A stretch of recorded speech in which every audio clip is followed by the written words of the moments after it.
ಏ ಬೈರ, ನಿನಗೆ ಭಾಷೆ ಗೊತ್ತಿಲ್ದಿರೋ ಬಾಂಗ್ಲಾದೇಶಕ್ಕೆ ಹೋಗೋದಕ್ಕೂ ಮುಂಚೆ ಹೇಗಾದ್ರೂ ಮಾಡಿ ಈ ಹುಡುಗಿನ ಪಟಾಯಿಸ್ಕೋಬೇಕು. ಇವಳು ಕಲರ್ ನನ್ಗಿಂತ ಸ್ವಲ್ಪ ಜಾಸ್ತಿನೇ ಇರ್ಬೋದು, ಆದ್ರೆ ಹೇಗಾದ್ರೂ ಮಾಡಿ ಪಟಾಯಿಸ್ಕೊಡ್ಬೇಕು. ಏನ್ ಗುರು, ಇವಳನ್ನ ನೋಡಿದ್ರೇನೆ ಇಷ್ಟ ಆಗ್ತಿದ್ದಾಳೆ. ಅಂಥದ್ರಲ್ಲಿ ಇವಳನ್ನ ಮಾತಾಡಿಸ್ಬಿಟ್ರೆ ಫ್ಲಾಟೇ ಆಗ್ಬಿಡ್ತೀನಿ.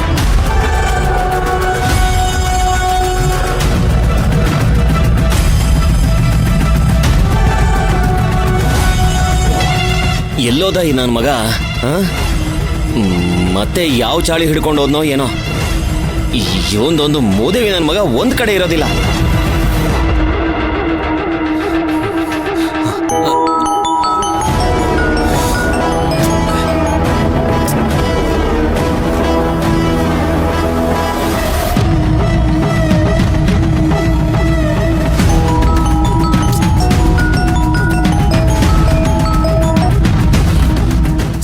ಏನ್ ಸರ್? ಏಯ್, ನನ್ನ ಫೋನೇ ಕಟ್ ಮಾಡ್ತೀಯೇನೋ? ಎಷ್ಟು ಸರಿ ನಾವು ಫೋನ್ ಮಾಡೋದು ನಿನ್ಗೆ? ಏನೋ ಒಂದು ಇಂಪಾರ್ಟೆಂಟ್ ಕೆಲಸ ಇದೆ, ಸುಮ್ಮನಿದೆ ಸರ್, ಡಿಸ್ಟರ್ಬ್ ಮಾಡ್ಬಿಡಿ. ನಿನ್ನ ಇಲ್ಲಿ ಯಾರಾದ್ರೂ ನೋಡಿದ್ರೆ ನನಗೆ ಪ್ರಾಬ್ಲಮ್ಮು. ಫಸ್ಟ್ ನೀನ್ ಬಾ ಇಲ್ಲಿ. ಸರ್, ಇನ್ನು ಏನ್ ಸರ್ ನಿಮ್ ಗೋಳು? ಊರ್ ಬಿಟ್ಟು ಕಾಡಿಗೆ ಬಂದ್ರು ನಿಮ್ ಕಾಟ ತಪ್ಪಲಿಲ್ವಲ್ಲ ಸರ್ ನನಗೆ? ಭೈರಾ, ನಾನು ಏನ್ ಹೇಳ್ತೀನೋ ಅಷ್ಟು ಮಾತ್ರ ಕೇಳಬೇಕು. ಇಮಿಡಿಯೇಟ್ ಆಗಿ ಇಲ್ಲಿಗೆ ಬಾ.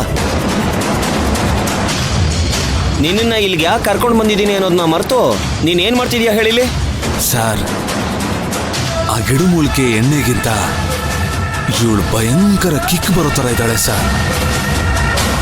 ನೋಡಿ ಸರ್, ಆಲ್ಕೋವಾ ತರ ಅಪ್ಸರೆ ತರ ಇದ್ದಾಳೆ ಸರ್. ನೀನು ಅಲ್ಲೆಲ್ಲ ಹೋಗಿ ಕಪಿ ಚೇಷ್ಟೆ ಮಾಡ್ತಾ ಇದೀಯಾ? ಬಾರೋ ಇಲ್ಲಿ. ಸರ್ ಇರಿ ಸರ್, ಬರ್ತಾ ಇದ್ದೀನಿ. ಈ ತರ ಮಾಡಿದ್ಕೆ ಗಾರ್ಮೆಂಟ್ಸ್ ಅಲ್ಲಿ ಚಪ್ಪಲಿ ಹೊಡ್ಸ್ಕೊಂಡಿದ್ ಸಾಲ್ದಾ?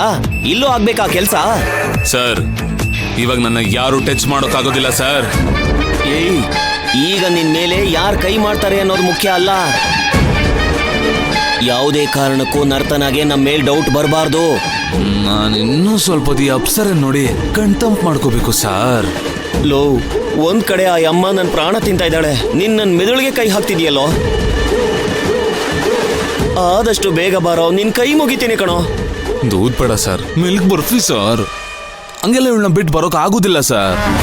ಏಯ್, ಮುಚ್ಕೊಂಡು ಬರ್ತೀಯಾ? ದೂದ್ ಪೇಡ ಬೇಕಂತೆ, ಮಿಲ್ಕ್ ಬರ್ಫಿ ಬೇಕಂತೆ. ಬಂದೇ ಇರಿ ಸರ್.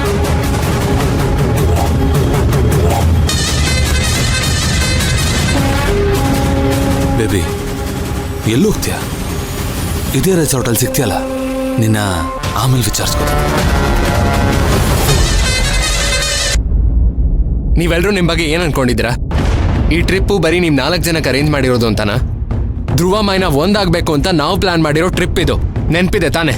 ಧ್ರುವ ಇಡೀ ರಾತ್ರಿ ಚಳಿಲಿ ಹೊರಗಡೆ ಮಲಗಿದ್ನಂತೆ. ಮೈನಾ ಅವನ್ನ ಒಳಗೆ ಬರಬಾರ್ದು, ಹೊರಗಿರ್ಬೇಕು ಅಂತ ಸ್ಟ್ರಿಕ್ಟ್ ಆಗಿ ಹೇಳಿದಾಳಂತೆ. ನಿಮ್ಗೆ ಇದ್ರ ಬಗ್ಗೆ ಗೊತ್ತಾ? ಎಲ್ಲಿ ಗೊತ್ತಿರುತ್ತೆ? ನೀವೆಲ್ಲ ಆರಾಮಾಗಿ ನಿಮ್ಮ ರೂಮಲ್ಲಿ ಮಲಗಿದ್ರಿ. ಧ್ರುವ ಮೈನಾ ಒಂದಾಗಬೇಕು ಅಂತ ಸ್ವಲ್ಪನಾದ್ರೂ ನಿಮ್ಗೆ ಕನ್ಸರ್ನ್ ಇದೆಯಾ? ಅವರಿಬ್ರು ಮಧ್ಯೆ ಒಳ್ಳೆ ಅಂಡರ್ಸ್ಟ್ಯಾಂಡಿಂಗ್ ಬರೋ ಯಾವ ಅಕ್ರೇನೂ ನಿಮ್ಗಿಲ್ವಾ? ಇದೇನ್ ಸರ್ ಹೀಗೆ ಹೇಳ್ತಿದ್ದೀರಾ? ನಾವ್ ಇಲ್ಲಿವರೆಗೂ ಬಂದು ಸಪ್ರೇಟ್ ಆಗಿ ಮಲ್ಕೊಂಡಿದ್ ಯಾಕೆ ಹೇಳಿ? ಎಲ್ಲ ಮೈನಿಂಗೋಸ್ಕರ ತಾನೆ. ಅದರಿಂದ ಏನಾದ್ರೂ ಪ್ರಯೋಜನ ಆಯ್ತಾ? ನೋಡಿ, ಒಂದು ವಿಷಯ ಹೇಳ್ತೀನಿ, ಅರ್ಥ ಮಾಡ್ಕೊಳ್ಳಿ. ಮೈನಾ ಧ್ರುವ ಜೊತೆ ಆಗಿದ್ರೇನೆ ಅವ್ರು ಸಂತೋಷವಾಗಿರೋದು, ಖುಷಿಯಾಗಿರೋದು. ಇದಕ್ಕೆಲ್ಲ ನೀವು ಇನಿಷಿಯೇಟಿವ್ ತಗೋಬೇಕು ತಾನೆ. ನೀವೆಲ್ಲರೂ ಕನ್ಸರ್ನ್ ಇಲ್ದೇ ಹೋಗಿ ಬಿಹೇವ್ ಮಾಡ್ತಿದ್ದೀರಾ. ಹೀಗಿದ್ರೆ ಅವರಿಬ್ರು ಒಂದಾಗೋದು ಯಾವಾಗ? ಜೀವನ ಸಂತೋಷವಾಗಿ ಶುರು ಮಾಡೋದು ಯಾವಾಗ? ಆನಂದ್ ಜಯಂತಿ, ಇವ್ರಿಗೇನೋ ಗೊತ್ತಿಲ್ಲ, ನಿಮ್ಗೂ ಗೊತ್ತಾಗಲ್ವಾ ಇವರಿಬ್ರನ್ನ ಒಂದ್ ಮಾಡಕ್ಕೆ ನಾವು ಎಷ್ಟೆಲ್ಲ ಕಷ್ಟಪಡ್ತಿದೀವಿ ಅಂತ? ಯಾಕೆ ಇಷ್ಟೊಂದು ಕೇರ್ಲೆಸ್ ಆಗಿದ್ದೀರಾ? ಇಲ್ಲ ಸರ್, ನಾವೇನ್ ಕೇರ್ಲೆಸ್ ಆಗಿರ್ಲಿಲ್ಲ. ನೀವು ಹೇಳಿದ ತಕ್ಷಣ ಮೈನಾನು ಹಠ ಮಾಡದೆ ರೂಮ್ಗೆ ಹೋಗ್ಬಿಟ್ಲು. ನಾವು ಅದಕ್ಕೆ ಎಲ್ಲಾನು ನಾರ್ಮಲ್ ಆಗೇ ಇದೆ ಅನ್ಕೊಂಡ್ವಿ. ಆದ್ರೆ ಇಷ್ಟೆಲ್ಲ ಆಗತ್ತೆ ಅಂತ ನಮ್ಗೆ ಗೊತ್ತೇ ಇರಲಿಲ್ಲ ಸರ್. ನಮ್ಗಲ್ಲಿ ನಡೆದಿದ್ದು ಏನೂ ಕೇಳಿಸ್ಲಿಲ್ಲ, ಅದಕ್ಕೆ ನಮ್ಗೆ ಏನೂ ಗೊತ್ತಾಗ್ಲಿಲ್ಲ. ಅವ್ರು ಜಗಳ ಆಡ್ಕೊಂಡಿದ್ದು, ಧ್ರುವ ಹೊರಗಡೆ ಮಲ್ಕೊಂಡಿದ್ದು, ಇದ್ಯಾವುದೂ ನಮ್ಗೆ ಗೊತ್ತೂ ಆಗಿಲ್ಲ ಸರ್. ಸುಮ್ಮನೆ ರೀಸನ್ಸ್ ಕೊಡಬೇಡ ಆನಂದ್.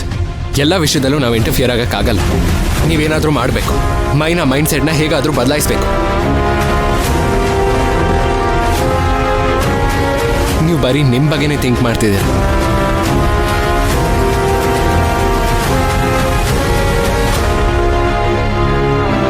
ಅವ್ರ ಬಗ್ಗೆ ನಿಮ್ಗೆ ಯಾವ ಯೋಚನೆನೂ ಇಲ್ಲ ಅಂದರೆ ನಿಮ್ಮನ್ನ ನಂಬಿ ಯಾವ ಪ್ರಯೋಜನನೂ ಇಲ್ಲ.